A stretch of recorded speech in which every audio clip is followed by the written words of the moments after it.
Bonjour et bienvenue dans cette vidéo consacrée à Diplan L. Dans ce tutoriel, nous allons aborder la notion de calque. Donc les calques sont présents dans beaucoup de logiciels de dessin. Ils permettent de gérer l'affichage, mais aussi le traitement des dessins. Par exemple, si on souhaite modifier uniquement certains éléments de dessin, on va pouvoir afficher uniquement le calque qui contient ces éléments de dessin, sans affecter les autres éléments de dessin. Donc la fonction calque peut être appelée depuis le menu calque groupe, calque du plan, ou avec le raccourci clavier 4.1. Vous avez également l'icône en bas à gauche de l'écran, donc calque du plan. Ces trois méthodes ouvrent la même fonctionnalité.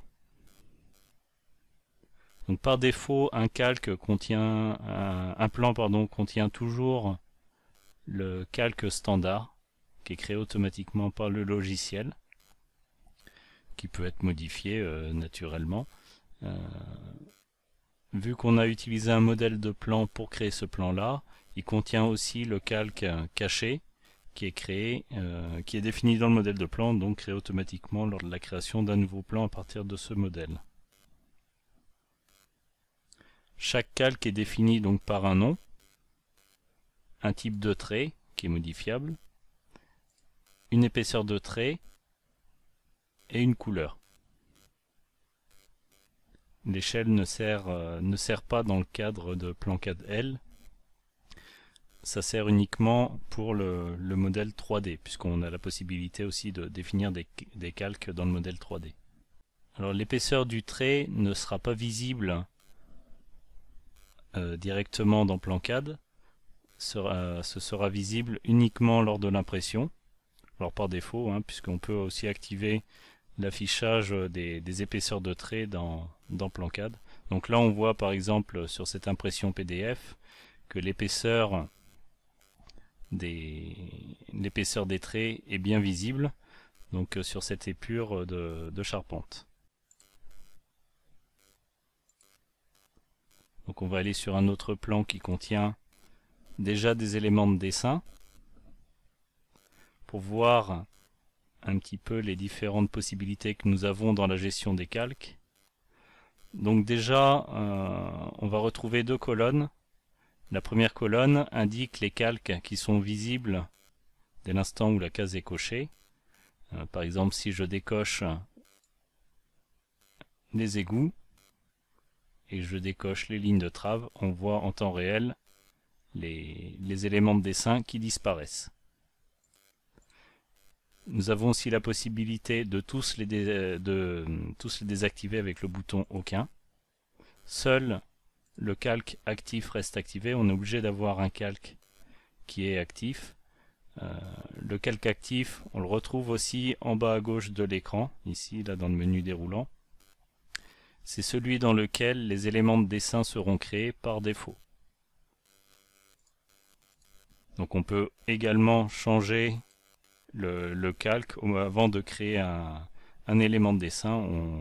On peut aller choisir un autre calque. Automatiquement, le calque choisi devient actif dans la fenêtre de gestion des calques.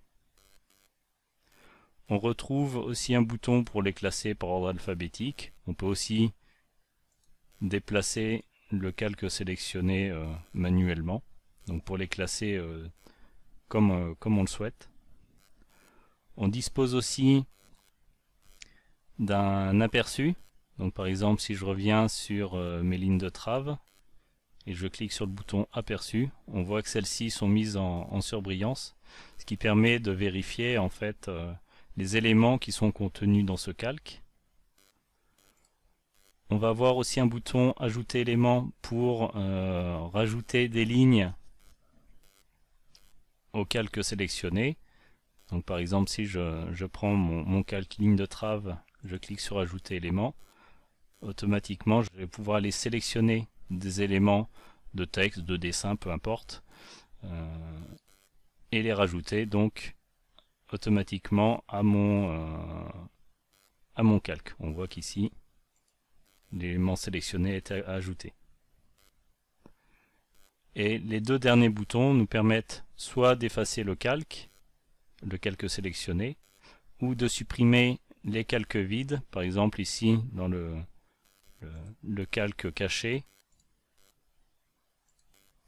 ne contient aucun élément de dessin. Donc il ne faut pas qu'il soit actif avant d'appeler la fonction supprimer calque vide. Là, si j'appuie sur supprimer, il m'indique que tous les calques qui ne contiennent aucun élément de dessin seront supprimés. Donc je valide pour effacer, et il m'a effacé tous mes calques qui n'avaient pas d'élément de dessin. Donc je vais tous les réactiver pour vous montrer quelques dernières fonctionnalités qui sont disponibles depuis le menu contextuel du clic droit. La première fonctionnalité, c'est activer calque, qui permet en fait de sélectionner rapidement changer rapidement le calque actif. Là on voit qu'on est sur simple ligne et dès l'instant on sélectionne un autre élément, on active automatiquement le calque auquel appartient l'élément sélectionné.